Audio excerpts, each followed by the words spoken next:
Hello everyone, welcome to no more GK. पिछले session पे हम पढ़े थे ह्यूमन आई के बारे में और आज के सेशन पे हम पढ़ने जा रहे हैं क्लास 10 इलेक्ट्रिसिटी के बारे में। चलो शुरू कर दे।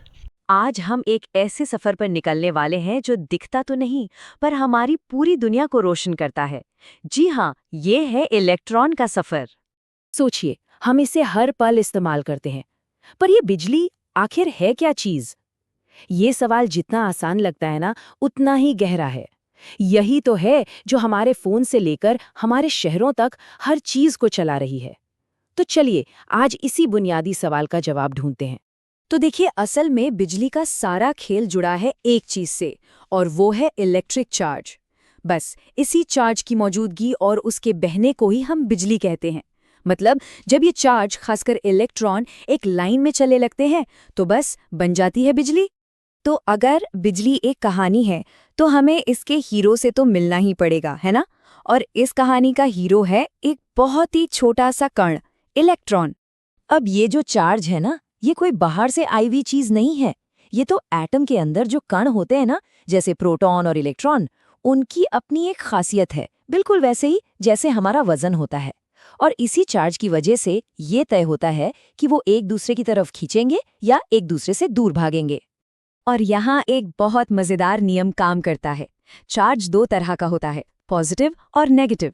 और कुदरत का नियम बड़ा सीधा साधा है, ऑपोजिट्स अट्रैक्ट, यानी अलग अलग चार्ज एक दूसरे को खींचते हैं और एक जैसे चार्ज एक दूसरे को दूर भगाते हैं।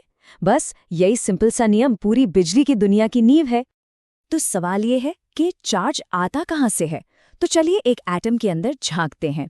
इसके सेंटर में होते हैं प्रोटॉन, जिन पर होता है पॉजिटिव चार्ज, और साथ में न्यूट्रॉन भी, जिन पर कोई चार्ज नहीं होता। और इनके चारों तरफ चक्कर कौन लगाता है? हमारे हीरो इलेक्ट्रॉन, जिन पर होता है नेगेटिव चार्ज। और मजे की बात यह है कि एक इलेक्ट्रॉन और एक प्रोटॉन पर चार्ज की मात्रा एकदम बराबर होती है, बस निशान उल्टा होता है।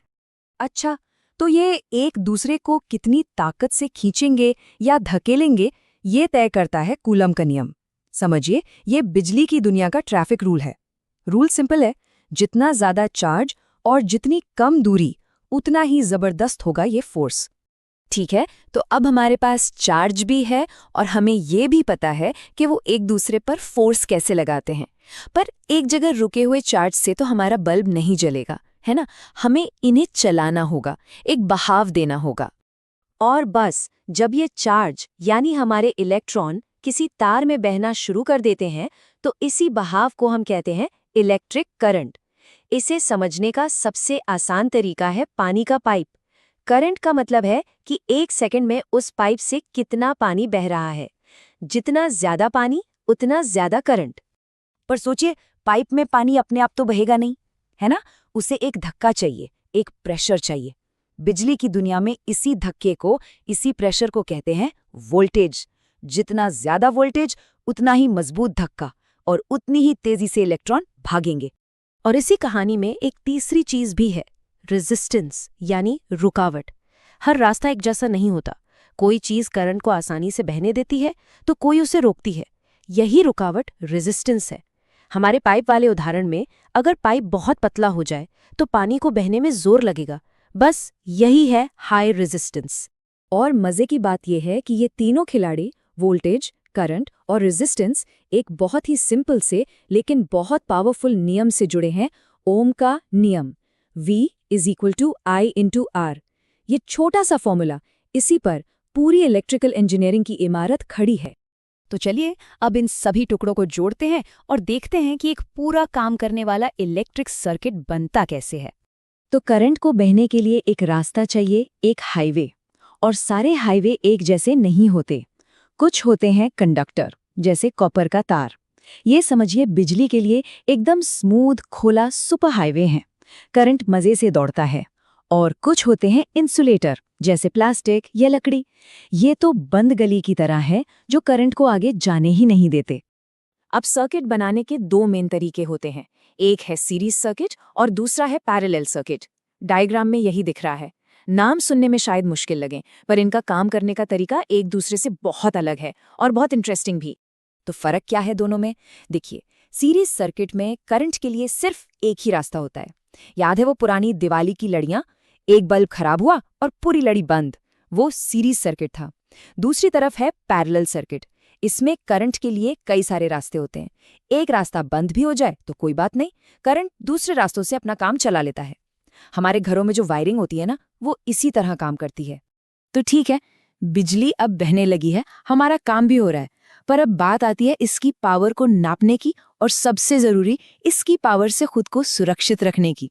इलेक्ट्रिक पावर बस ये बताता है कि कोई भी डिवाइस कितनी तेजी से एनर्जी यूज कर रहा है। जैसे जब हम कहते हैं कि ये बल्ब 100 वॉट का है, तो इसका मतलब है हम उसकी एनर्जी खर्च करने की रफ्तार बता रहे हैं। इसकी यूनिट होती है वॉट। और क्योंकि बिजली इतनी पावरफुल है, सेफ्टी तो सबसे पहले आती है। यही काम आता है इलेक्ट्रिक फ्यूज। ये सर्किट के गार्ड की तरह है। जैसे ही सर्किट में जरूरत से ज्यादा करंट बहता है, ये फ्यूज का पतला सा तार खुद पिघल जाता है, सर्किट को ब्रेक कर देता है और हमारे महंगे टीवी, फ्रिज जलने से बच जाते हैं। और हम रोज कितनी एनर्जी इस्तेमाल करते हैं, इसका अंदाजा आपको इस नंबर से लगेगा। हमारे बिजली के बिल में जो एक यूनिट होती है ना, जिसे हम किलोवाट आवर या kWh कहते हैं, उसमें पता है कितनी एनर्जी होती है? 36 लाख जूल। ये वो जबरदस्त पावर है जो हम रोजाना इस्तेमाल करते हैं। तो देखिए, हमने एक नन्हे से इलेक्ट्रॉन की दुनिया से अपना सफर शुरू किया और एक पूरे सर्किट को काम करते हुए समझा। ये पूरी कहानी हमें दिखाती है कि कैसे कुदरत के सबसे छोटे छोटे कण मिलकर हमारी इस पूरी मॉडर्न दुनिया को चला रहे हैं।